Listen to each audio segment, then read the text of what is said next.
What I'm going to do, get the needle and stick it under the microscope. We'll do the, let's do the 78 one first. I've been here since October, but I will say in that time I've grown to love this community more than I've ever loved any community. It's so tight-knit, the people are so great here, and it's painful to see it go with this. And where had you been? Where did you move from? I moved from London, Ontario, so not somewhere that's accustomed to forest fires. Wow, and so the decision was made that your station had to go off the air because no one could stay there. We didn't go off the air. We were still broadcasting music and our updates after every song and the emergency alerts, but then the internet got cut to the radio station. We were going to broadcast remotely, but we couldn't communicate with the station and nothing was getting through. So we're looking at ideas as to how we can get back on the air today, but it's going to be an uphill battle. I guess that was the other point, as people were trying to find out what to do. We talked to another woman who said, like, her apartment building went dark, that the electricity gets cut off, the internet, so you don't know what to do. Yeah, exactly, and even before the evacuation order came in, the power was flickering on and off constantly, and the reason for that is because Fort McMurray is so remote. There's only so many power lines that come into the city, only so many communication lines, and so if the fire catches those, then it makes power and internet a huge problem. And then, of course, only so many roads out. Exactly, well, one road now, really. Yeah, so you are now at a place where there are a lot of other people who have evacuees? Yeah, by my estimates, because the lodge honestly has not been able to do a tally, they've been so swamped, my estimates are between 2,000 and 5,000 people are here. And what's happening there? Honestly, it's like a tent hotel. It's a very nice facility. The rooms are quite nice. It's one of the nice work camps up here. But you know, especially the oil sands workers who are still here, they're carrying on as normal. I can hear them playing pool outside the door here, actually. Three of them there. The one in the middle just came from here. There's some kids who are quite scared, but everybody's just trying to carry on. They're having discussions about whether they're going to try and make their way south.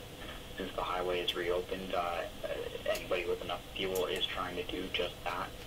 But there is no fuel left up here, so if you don't have it now, it's not going to make it. And we know that they are still fighting the fire in Fort McMurray, so...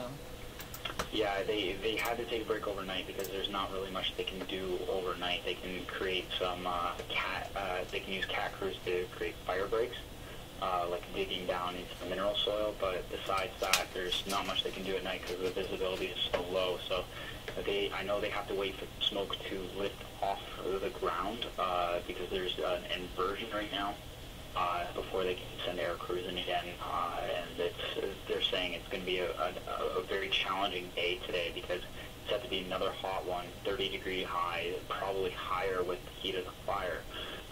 And winds are going to be gusting to 50 kilometers an hour as a cold front approaches. So as you drove out of town, were you driving right by the fire? No. The way our station is situated, we pretty much are able to exit directly onto the Athabasca Bridge. And by the time we did that, the fire in Thickwood, which is across the bridge, was still quite a ways back. So, like, we could see a lot of smoke and, like, we could see a lot of flame in our rear view mirror as we could see more of Abasand. But we didn't come in any proximity to flames. Okay, and you just wait there for, I guess you're in a good place to hear what's going on then, the group of you can be Definitely. So we're working together. We're keeping abreast of social media. We don't have access to our work email right now, which is a problem because that's where all our RMWB mailing lists are. So we're trying to get on the other mailing lists. But we're doing our best to keep in contact with our sources and to get information out as quickly as possible. Okay. Well, thanks for speaking with me. Thank you. That is Chris Vanden Brekel. He is the news director at radio station Mix 103.7, currently about 50 kilometers north of Fort McMurray now, with about 2,000 or more people at the Great Wolf Lodge. We do have an update from the Wood Buffalo Fire Chief Darby Allen. Here he is. Just want to talk a little bit about that fire spread overnight. The media, the public, want information that's accurate, and they want information in a fairly speedy fashion. We're not. Okay, yeah. Usually when the camera goes off, my radio goes on right away, and I listen to it while I do stuff. And then when the cameras come on, the radio goes off. But in this case, I left it on because they were talking about, obviously, this fire that's burning. And today is expected to burn into the city of Fort McMurray. Anyway, okay, so what were we looking at while we were listening? Well, right now we're looking at the 78 needle. You can see the red color, so I think it's a sapphire, I think. And we're looking at the very, very tip. Now, when you look at that tip, I know it's a complicated image there, but if you look at the tip, it looks like a chisel. Okay? It's hard for me here to tell you what to look at exactly. So I'm going to just focus downwards, and I'll focus back up. So right at the last moment, the tip will come into view. Right there. And it's a chisel. And you see there's like on your screen a vertical line, if you like. It's essentially lined up with the needle cantilever, or the needle, what they mount the needle onto, that little piece of metal that I removed. You can see the direction of this chisel-like formation is essentially lined up with the needle. You can imagine that that's been cut by dragging this needle in a groove. Now these needles aren't diamond. These ones ain't, and they're not going to last that long. Going 78 inside a record, like 78 RPM. I don't know how long these ones last. A diamond needle is good for about 1,000 LPs, 1,000 sides of LPs. These ones got to be good for much less. Yeah. And prior to this kind of needle, the kind of needles that were used were made of steel. Steel needles were good for one play, one record. Then you had to get another one. Now I got some other needles right beside it here. Here's one of them. Okay, to compare, just luckily. Now you can see the top of this one. Instead of looking like a nice clean point, it's got all kinds of weird stuff going on also at the top of the point. And now I have another needle you can look at over here. This one is the diamond part. There it is.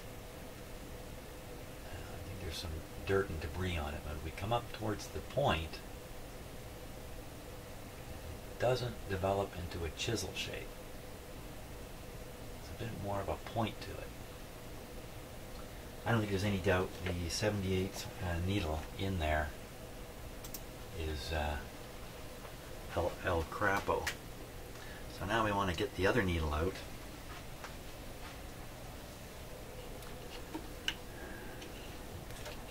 Or stylus. We could call it a stylus. That would be a little bit too fancy, I think.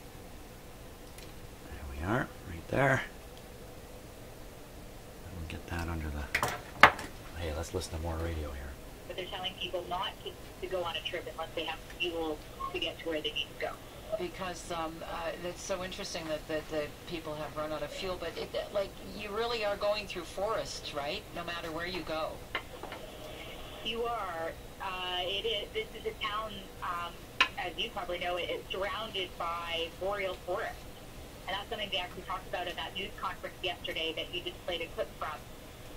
How much of a challenge that is, because it's a really dry, tall tinder that, is prone to crown fires, so there's more intense fires, higher flames, and so, yeah, you don't want to be going up and down Highway 63 unless you have the fuel to get to the next stop. So some people want to go further north to another evacuation center, that's okay. It's the blue one. Some people want to go further south. Or number 1, 2, 3, and 4. Okay, 2 and 4. Close to a full tank of gas. Right, okay, well it just speaks blue to is a the color uncertainty coding. with so many people having to flee so quickly. Marion Warnica, thank you very much. Marion Warnica, CBC reporter from a spot about 20 kilometers north of Fort McMurray where people have gathered as they fled. Stay with us. In our next half hour, we're going to be talking to an Inuit filmmaker about how her people are collateral damage in the fight for animal rights. This is The Current on CBC Radio 1. From CBC Toronto, We're looking at some sunshine this hour, increasing cloudiness today. Chance of showers this afternoon. Right now 9 degrees with a high of 15. In Fort McMurray, Alberta, emergency crews are about to start a full day of battling a wildfire. It has forced the evacuation of the entire city. Thousands of people have left their homes behind. It is one of the largest evacuation orders in the province of Alberta's history. There have been no fatalities reported, but police officers are still going door to door to make sure that no one has been left behind. Here in the city of Toronto, after a marathon debate last night, Uber and UberX are going to be regulated in the city of Toronto. Okay. Well, this is not easy to do. Looking at these things under a magnifier, microscope, it's not easy to do.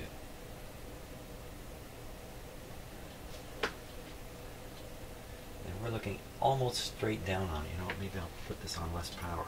It might help a bit.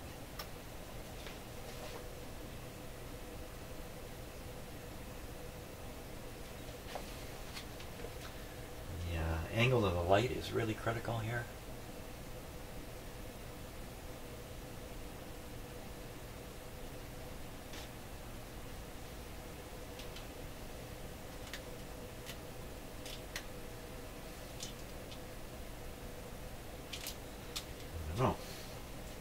Okay, I'm going to try and look at it on its side, which is a little tricky too.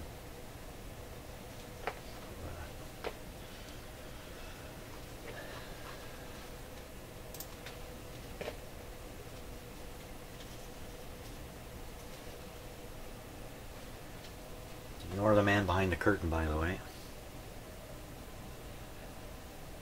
So I'm going to try to stand this on its side. I have a piece of double-sided tape on my microscope slide. That's what's sticking these things, but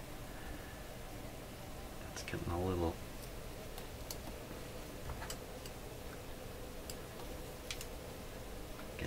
long in the tooth.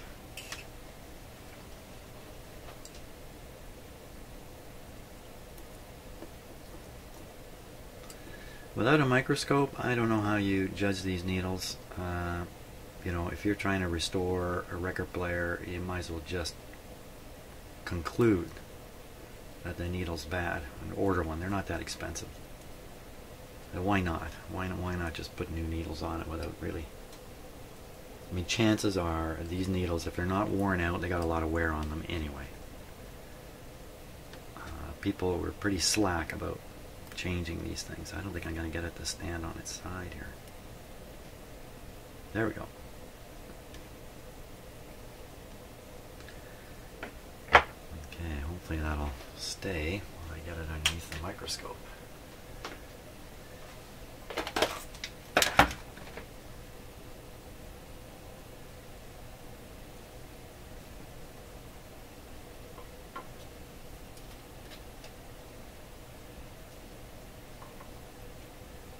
Too much stuff on one slide here.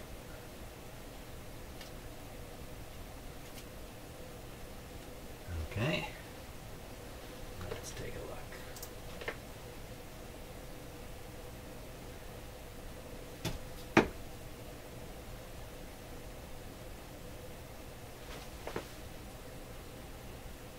Here we go. There it is.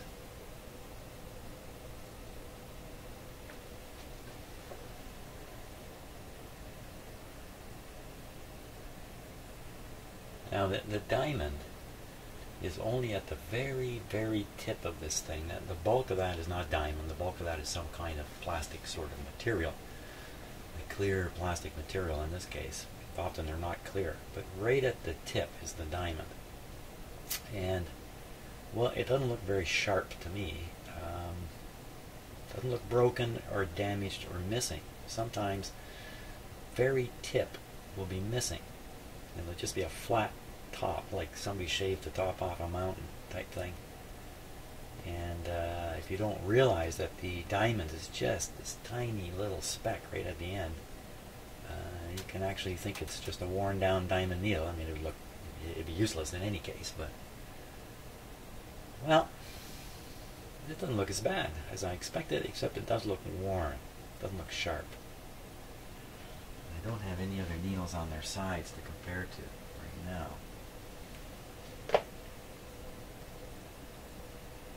So the question is, was a lousy sound coming from the needle? Now, if it's not coming from the needle kind of rattling around in the record groove, what else could it be? And the next most common source of lousy sound going to be a lousy record, followed very closely by a lousy cartridge, and then also a lousy mating of the needle against the cartridge. So if any of these things are shaky, rattly, loose, you're going to get weird distortions, kind of a buzzy sort of sound. It's hard for me to describe. It sounds different every time because the mechanical situation is slightly different every time. But instead of getting nice, clear sound, especially in the lower sounds where the needle's really being rattled back and forth in the groove, or maybe the needle isn't rattling against the cartridge, you know, or maybe something in the cartridge where the mechanical forces are being transmitted to either a crystal to be twisted a little bit, or moving coils inside of magnets. This is definitely not one of those. This is definitely a crystal type cartridge. Any one of those things could become mechanically loose. How the crystal's held anywhere in here, something could happen that's going to give the sound kind of a cloudy, mushy, buzzy, raspy tone to it. Can it be the amplifier? Very unlikely. It's very unlikely it's the amplifier. So now it's a question of how good does the person who owns this record player want it to be? How good can it be? Well, it can be better than it is now, but not a lot. It's just never going to be a great player.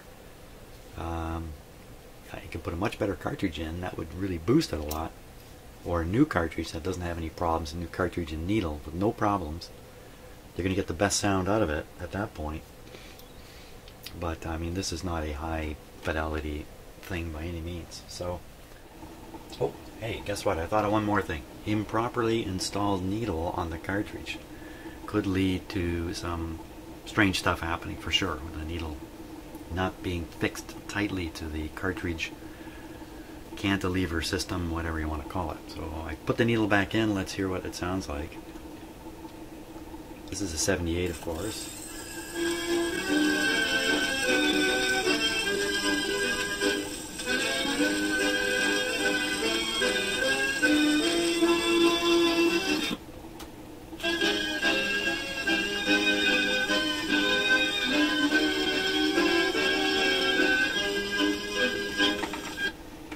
That's not too bad.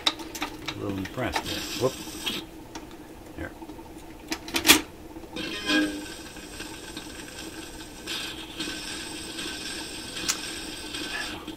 Seems to have some kind of a end of the record mechanism that you can fool now and then.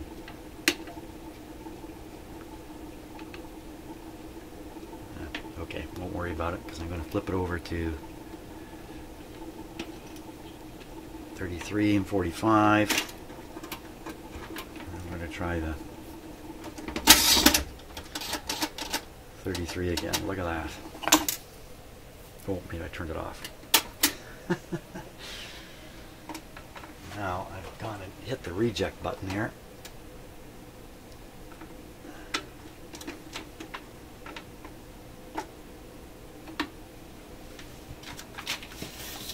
How about a little more hockey history?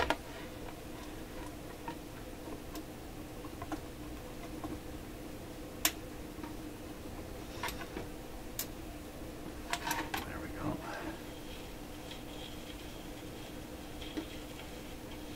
So the record's actually scraping along the control here. Scraping along somewhere.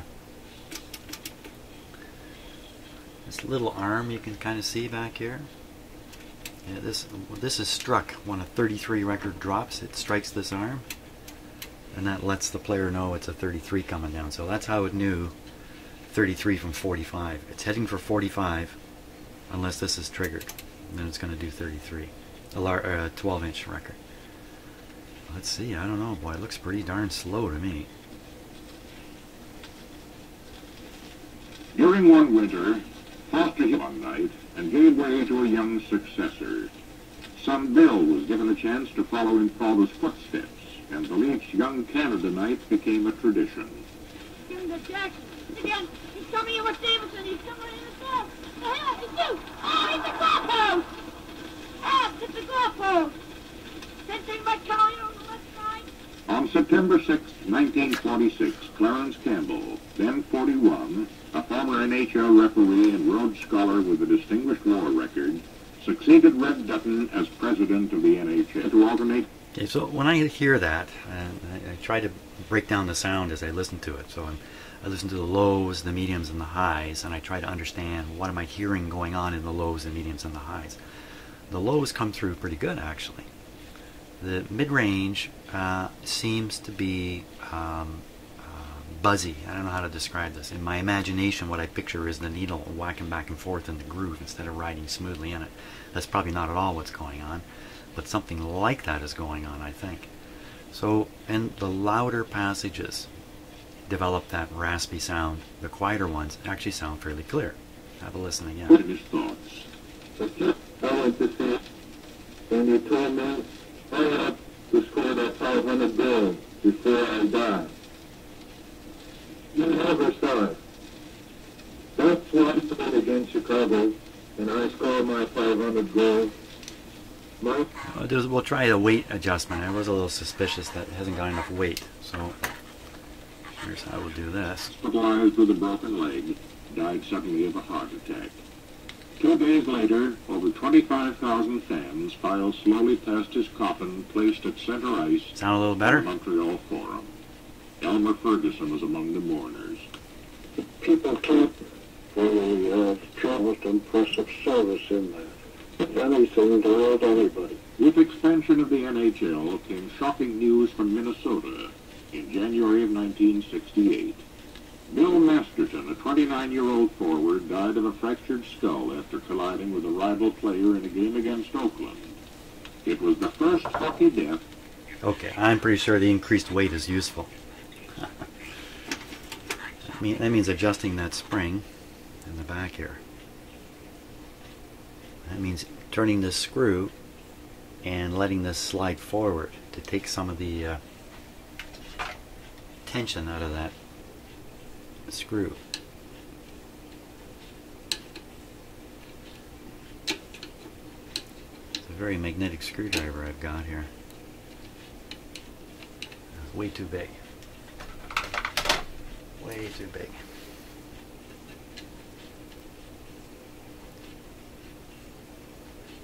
There we go. Well, I can see it pulled right away. So let's try it like that. Hopefully that makes it heavier. Yeah, I'm sure it did. After 100th goal, and his former coach was uppermost in his thoughts. Sounds much better. I went to see him in the hospital, and he told me, oh, yeah, that's what I went to Corbin. Yevon died 5,000 coffin, the motherfucker. The people you put who not aware. Another thing that's happening here is there is a mechanical force on a needle, on a tone arm, pulling it towards the center of the record because the needle isn't perfectly positioned geometrically on the record. And you can read all about this all over the internet if you like. If you're really into high-end record players, you know all about this kind of stuff. There's a whole setup thing to try to get the needle in the most optimum position. Old record players like this, they don't consider this issue at all. So on a modern record player, there's compensation for what is called skating, which is the force that's pulling the needle in. And the anti-skating force pulls the needle back out, and hopefully the two of them neutralize and the needle falls into the center of the groove and isn't being riding up one edge or the other. Again, you know, in a high-end stereo system, this is an issue. In this kind of player, not really. But you can see the effect of it. When I put it on here, and I bang the record, it jumps inward. If it jumped a long ways, and especially if it went bzzz across it, once it lifts out of the groove, if it doesn't kind of settle into the next groove, or 20 grooves down the way right away, If it skids over the top, it's probably too light, or the skating force is way too high. Too light would be the issue with one like this. That's all you can do anyway, is make it heavier. Cut Masterson off, and he hit him solidly from in front. The check knock. That's not too bad. Now, another source of distortion here we could be hearing is the speaker. The speaker can be distorted. The speaker can be a little loose in the cabinet and making buzzy sounds. Don't think that's the case here, but we really can't be completely sure unless we put on a lovely piece of music here. We'll try the 45 again. Hopefully I'm not going to get a... there, it's pretty much in the middle. Did you notice that 78 record was not pressed in the center? The grooves were pressed off center, so as it played, the tone arm was going back and forth like this. The actual record was not centered properly. Or somebody could say they didn't drill a hole in the center. The edges of the record look fine, but the actual grooves, the whole band of grooves, seem to be going back and forth like this on it. 45. There we go again. Over you come, down you go. Bingo, right on the record.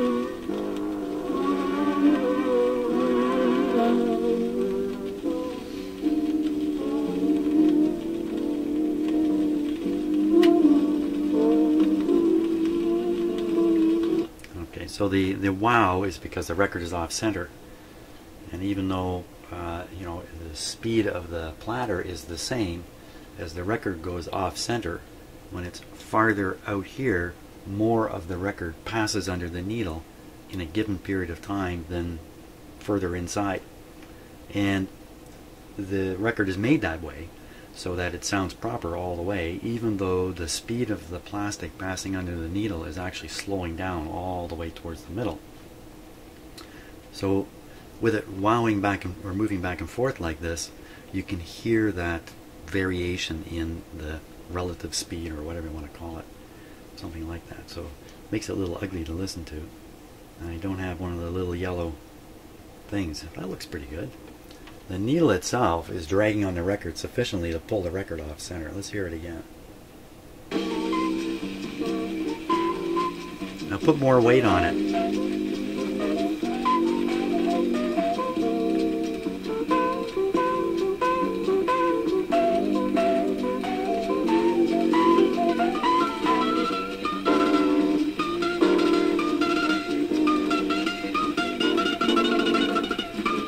Go, man, go!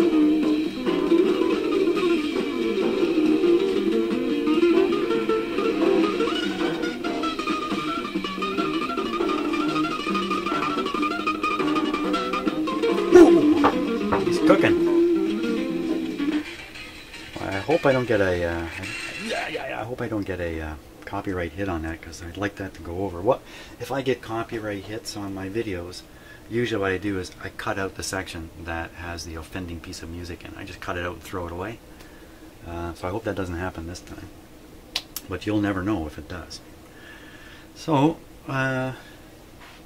more weight yet. More weight yet, I think. A little more weight yet. And I'm going to find my scale. Not with that screwdriver. Now again, you're putting more weight may be compensating for problems in the cartridge and the needle. They aren't really proper, but the added weight is somehow making them sound better. The problem with the added weight is it's going to lathe up the record faster from the needle dragging in it.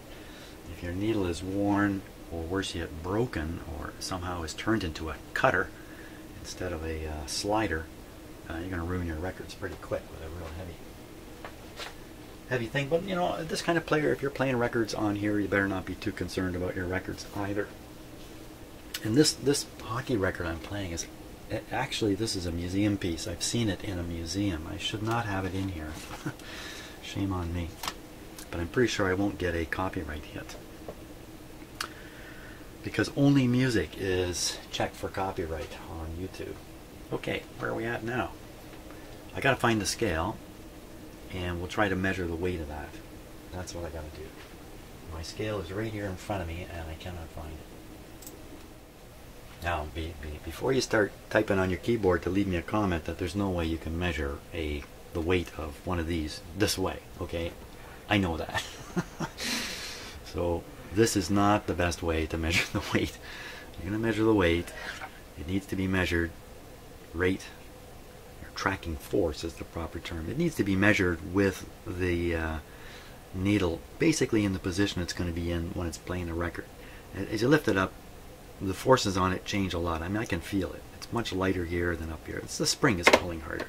So this is a fairly bogus measurement, but this is my scale, and I'm going to eventually alter it. I take it all apart and make it all small so I can get it. That's my theory anyway. For now, all I got is this. So what does it say? Okay, it just went and zeroed on that. I don't want that to happen. So I give it a moment here. What's it doing? Okay, so it says 0 now. Wait a minute. This thing's got a mind of its own. Okay, 0. Put that on there. 12 grams. Okay, 12 grams at this height. That's a funny thing. It went and zeroed again. You know what? That's what happens when you buy stuff at yard sales for 10 cents.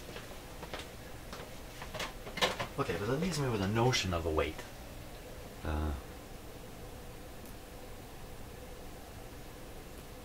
I'll bet you the weight is about 60% of what I measured. That puts it in the range of okay. I think 8 grams is pretty typical for these guys. Something like that. So, again, I think that's as far as I can get now with it. Not bad. Not bad. Now, let's get on to something else here. Hey, how about a radio? Yeah, that might be good.